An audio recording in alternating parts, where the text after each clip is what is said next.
Salam sejahtera semuanya kepada para penonton tanya jawab yang berbahagia. Semoga video ini bisa memberikan pengetahuan dan edukasi kepada para penonton, dan jangan lupa untuk like dan subscribe channel ini ya. Selamat malam Dandi. Ya, selamat malam. Buka kamera. Belum bisa ya. Selamat malam adik cantik. Tuhan besertamu. Iya, selamat malam juga. Saya mau nanya. Iya, silakan. Yes. Kenapa Yesus itu disalib? Untuk menyelamatkan umat manusia, dirimu dan diriku. Astagfirullahaladzim. Itu lagi nih, Jojo ganggu sih aku betul Dandi tuh. Anjir. Sing mau singgil Madinah. Oke, seperti itu ya. Saudi Arabia. Tuhan Kristus memberkatimu. Tuh, selamat malam Maisa Lubis. Ya, malam Kak. Belum bisa buka kamera ya. Silakan pertanyaannya apa cantik? Bentar ya Kak.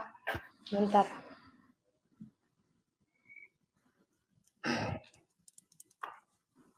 Mau nanya nih Kak, ada dua pertanyaan sih Kak. Ya, pertanyaannya apa? Oke Kak. Gini Kak, Awak kan lihat kan Kak saya lihat di Google kan. Saya coba searching bahwasanya di Yohanes 20 ayat 17 ya. Aku akan pergi kepada Bapakku dan Bapakmu, Allahku dan Allahmu. Itu menegaskan kalau si Yesus mengaku dia tuh bukan Tuhan gitu Kak. Karena dia sendiri mengatakan. Mohon maaf Kak. Ya. Saya tahu kamu kan bukan Kristen ya. Iya. Saya cuma iya. Ya maksudku bentar gini. Kalau memanggil Tuhan Yesus jangan bilang si Yesus dong. Tolong hormati sedikit. Karena kita memanggil orang yang lebih dewasa, lebih tua di atas kita aja, nggak manggil pakai sisi gitu. Ada etikanya dong dalam bertanya ya. Tolong ya. Harus ada sopan santunnya gitu. Karena kita manusia kan diciptakan diberi akal pikiran dan kecerdasan gitu. Jadi ada etika lah di dalam bertanya gitu loh. Oke, aku ulang ya Kak ya. Aku ingin bertanya nih. Nggak usah diulang. Saya tahu maksudmu itu. Iya. Okay. Jadi gini ya. Yohanes 20 ayat 17. Ini pertanyaan kedua. Enggak, satu aja. Satu aja. Yohanes 20 ayat 17 itu ya kan. Kata Yesus kepadanya, janganlah engkau memegang aku, sebab aku belum pergi kepada Bapa, tetapi pergilah kepada saudara-saudaraku, dan katakanlah kepada mereka, bahwa sekarang aku akan pergi kepada Bapakku dan Bapamu, kepada Allahku dan Allahmu. Maria Magdalena pergi dan berkata kepada murid-murid, aku telah melihat Tuhan, dan juga bahwa dia yang mengatakan hal-hal itu kepadanya. Nah, jadi Tuhan Yesus yang mengatakan kepada Maria Magdalena bahwa dia Tuhan. Nah, maksud dari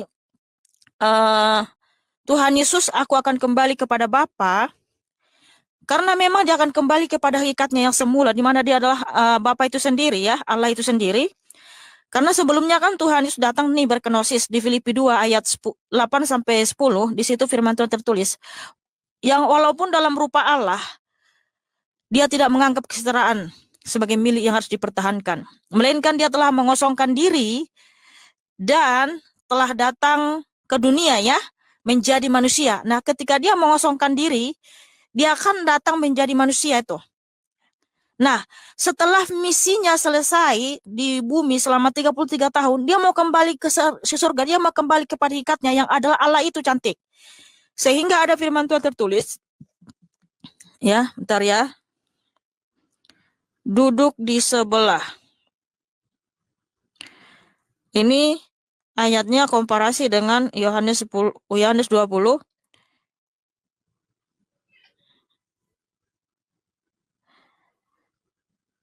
Ntar dulu ya, aku lihat dulu ayatnya. Nah, kalau kita baca di Markus 16 ayat 19, sesudah Tuhan Yesus berbicara demikian kepada mereka, terangkatlah ia ke surga lalu duduk di sebelah kanan Allah. Nah, di sini duduk di sebelah kanan Allah jangan dimaknai di situ bahwa Tuhan Yesus duduk bersebelahan dengan Allah. Karena kiri dan kanan Allah tidak bisa kita tentukan yang mana, sebab Allah itu kan roh, ya. Nah, roh itu kita tidak bisa menentukan mana kanan, mana kiri. Nah, itu maknanya Tuhan Yesus duduk artinya bertahta kembali ke dalam kerajaan surga, bertahta dalam keagungan, kehormatan, kemuliaan, menunjukkan otoritas keilahiannya yang hakiki. Jadi itu maksudnya dia mau kembali ke surga, yang dimana dia menunjukkan otoritas keilahian yang hakiki. Seperti itu, cantik ya. Nah, saya rasa udah cukup dulu. Tapi, Makasih. Tuhan Yesus Kristus memberkatimu. Kak, sebentar Kak. Kak, yang kedua boleh, pertanyaan kedua. Itu Apa jujur itu? saya, yang jawaban pertama, sana Bang. Kalau itu jujur yang pertama itu jawabannya kurang apa aja sih menurut saya ya. Ya.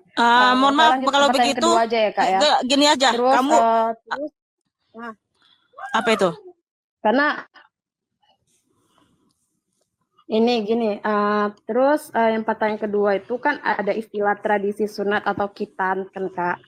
Kalau di Muslim itu ada dan mengikuti juga semuanya. Dan di orang Kakak kan ada juga kan Kak, karena saya melihat di situ pertama yang catat dalam Alkitab terjadi pada zaman Abraham. Kejadian 17 ayat 10 sampai 14.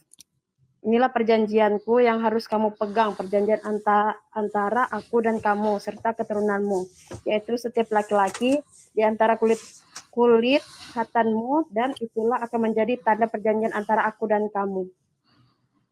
Dan di situ di Al-Quran juga tertulis juga Kak di surat Al-Baqarah. Kalau kami Muslim ya Kak, karena memang ini di mana tertulis dalam Al-Qur'anmu bahwa kalian disuruh sunat?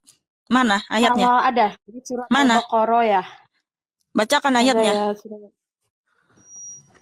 surah Al-Baqarah ayat 123 sampai 125. Itu di kami ya Kak. Coba bacakan aja ayatnya. Bacakan aja ayatnya, Mbak. Hah? Bacakan ayatnya. Ada nggak di situ disertakan sunat? Gini Kak, saya kan nanya tuh, Kakak jawab dulu dong. Saya kan menanya bukan tentang agama saya, tapi saya kan menanya perihal. Ini kan kalau saya bilang, ini kan persamaan dibilang. Kurang lebih seperti itu ya Kak. Kalau yang kami tahu, kami yakinin, itu kalau di yang saya tahu juga di Alkitab itu ada juga istilahnya sunat ya, buat laki-laki. Dan di Muslim juga ada. Tapi sebagian besar orang non Muslim atau orang Kakak itu nggak sunat gitu. Nah, bisa nggak dijelasin Kak di situ aja gitu? Karena kan kita kan kalau yang saya tahu itu ada persamaan, bahwasanya ada tradisi sunat gitu kan. Dan yang saya tahu juga di Alkitab di situ ada juga kan Kejadian 17 ayat 10 sampai 14 ya.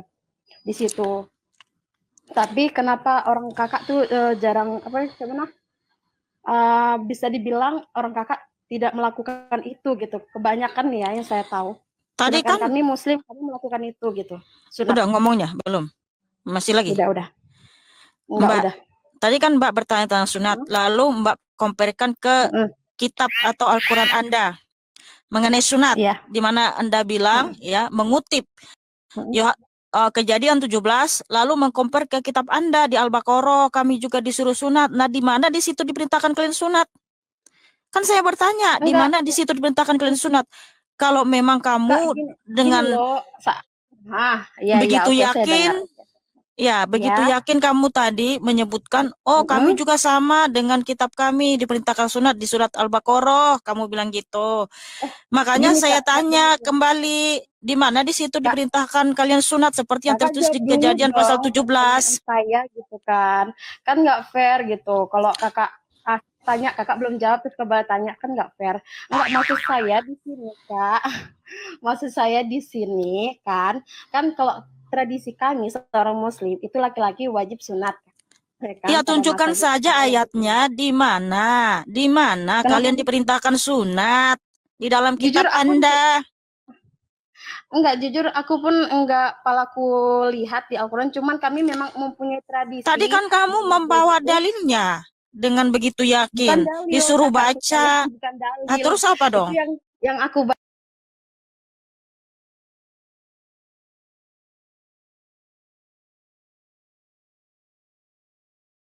Google. bukan dari Alkitab ya Kak ya, memang ya dari Google aku searching kan, karena aku kayak ngerasa aku punya teman juga nih kan, teman gitu. Aku tanya tentang juga dia juga kan, dia sunat enggak gitu, dia bilang enggak katanya gitu, sedangkan kami Muslim sunat. Tapi setahu aku Kak, memang kurang lebih kan aku Mbak, kan juga jangan mutar-mutar ke sana ke sini. Saya minta tunjukkan dalilnya. Kalian disuruh sunat seperti tadi kamu compare di Kejadian 17. Kakakku sayang, denger ya Kak. Ini saya bertanya tentang namanya tradisi sunat. Kami di Muslim Iya, ada kamu tradisi tadi bertanya, sunat. tapi kan kamu compare ke kitabmu. Yang compare ke kitabmu yang terlebih dahulu kan dirimu. Ya wajar dalam Iya, diskusi kita cuman bertanya kan balik. ya Kakak jawab dulu, nggak fair dong. Masa ada pertanyaan, masa Kakak nggak jawab dulu? Masa terus balik tanya, kan lucu. Kecuali kalau Kakak ada jawab, Kakak bisa tanya balik gitu. Di sini kan aku nanya gitu. Maksudnya kan nanya kira-kira menurut Kakak itu ya tradisi tadi. Kan kami kan ada nih Muslim. Dan Tadi tahu aku pun ini si Maisala ini Maisa. Iya. Kamu tadi bertanya tentang sunat dalam Alkitab. Nah, ketika kamu Iya. bertanya, kamu kutip Kejadian 17, lalu kamu compare ke kitabmu, kamu bilang, begitu juga di dalam kitab kami Al-Quran, di Al-Baqarah diperintahkan sunat juga. Makanya saya minta dalilnya, kamu bacakan yang dalil yang kamu sebutkan tadi itu loh. Di mana di situ diperintahkan kalian sunat. Ada nggak secara eksplisit disuruh sunat di situ? Saya kan pengen Jujur tahu, Mbak. Kak, kami Muslim dari kecil kami diajarkan, tapi jujur aku untuk di surah aku kurang ngerti. Terus kenapa tadi kamu bawakan dalilmu? Bawakan tadi Al-Baqarah. Oh, Al-Baqarah tadi. Nah. Bentar ya Kak. Soalnya aku ngacatin, aku nyatat. Ya udah gini saja. Ya gini saja. Gini aja, Kak. Enggak gini, intinya aja lah ya Kak. Intinya aja lah ya. Enggak gini. Di dalam Alkitab Maisa. Kan? Ya, enggak. Saya enggak tanya tentang tradisi. Saya bertanya tentang dalil dan data ya. Karena kita di sini kan membicarakan kitab suci ya. Nah, di dalam Alkitab sudah jelas di situ diperintahkan sunat. Dan sunat itu hanya diberikan kepada bangsa Israel keturunan Abraham ya, yaitu di Kejadian 17. Dan itu turun-temurun kepada bangsa Israel ya kan. Nah, kenapa kami tidak sunat? Karena kami itu bukan keturunan Israel secara biologis. Tapi kami itu Israel secara rohani. Sedangkan sunat lahiriah itu hanya kepada bangsa Israel secara biologis. Makanya kami tidak sunat secara lahiriah, kami sunat hati ya. Nah begini Maisa, pertanyaan saya, di mana dalil data dalam Quranmu bahwa kalian disunat, diperintahkan sunat secara eksplisit, mana perintahnya? Ada? Atau gini aja ya, kamu turun dari sini silakan baca lagi Al-Qurannya baik-baik. Nanti coba bawakan dalilnya, bacakan di mana kalian diperintahkan ada sunat di situ seperti yang kamu kutip tadi Kejadian 17 di situ jelas-jelas diperintahkan untuk sunat lahiriah ya. Oke, terima kasih. Sebenarnya intinya Tuhan Yesus memberkatimu. Ya. Bawa data, Bro. Ya, bawa data ya, Sis kalau ngomongnya. Saudara sekalian, pada video yang sudah kita saksikan bersama ini, kita mengetahui bahwa ada pertanyaan-pertanyaan mengenai kenapa Yesus kok disalib. Terus ada penanya yang menanyakan berdasarkan yang dia lihat di Google bahwa Yesus itu hanyalah seorang utusan bukan Tuhan, dan mengenai ini Mihana menjawab dengan menggunakan ayat di Alkitab di Markus 16 ayat 19, dan si penanya langsung membantah bahwa bunyi ayat itu tidak tepat. Memang sih kalau kita sebagai orang awam kalau membaca ayat itu. Memang. Artinya Yesus naik ke surga dan duduk di sebelah kanan Allah, tapi Mihana berkeras mengartikan bahwa itu berarti Yesus kembali kepada hakikatnya semula, yaitu Allah itu sendiri. Silahkan para pemirsa menilai sendiri ya jawaban itu. Juga ada pertanyaan kenapa umat Kristen kok tidak menuruti hukum Taurat seperti masalah sunat, yaitu kenapa umat Kristen kok tidak sunat, dan jawaban dari Mihana dapat kalian nilai sendiri ya. Jawabannya lihat ayat di Alkitab. Yohanes pukul 20:17 kata Yesus kepadanya, "Janganlah engkau memegang aku, sebab aku belum pergi kepada Bapa. Tetapi pergilah kepada saudara-saudaraku dan katakanlah kepada mereka, bahwa sekarang aku akan pergi kepada Bapakku dan Bapamu, kepada Allahku dan Allahmu." Filipi 2:8 Dan dalam keadaan sebagai manusia, ia telah merendahkan dirinya dan taat sampai mati, bahkan sampai mati di kayu salib. Filipi 2:9 Itulah sebabnya Allah sangat meninggikan dia dan mengaruniakan kepadanya nama di atas segala nama. Filipi pukul 2:10 Supaya dalam nama Yesus bertekuk lutut segala yang ada di langit dan yang ada di atas bumi dan yang ada di bawah bumi. Markus pukul 16:19 Sesudah Tuhan Yesus berbicara demikian kepada mereka, terangkatlah ia ke sorga, lalu duduk di sebelah kanan Allah. Kejadian 17, lihat perikopnya di ayat 10-14.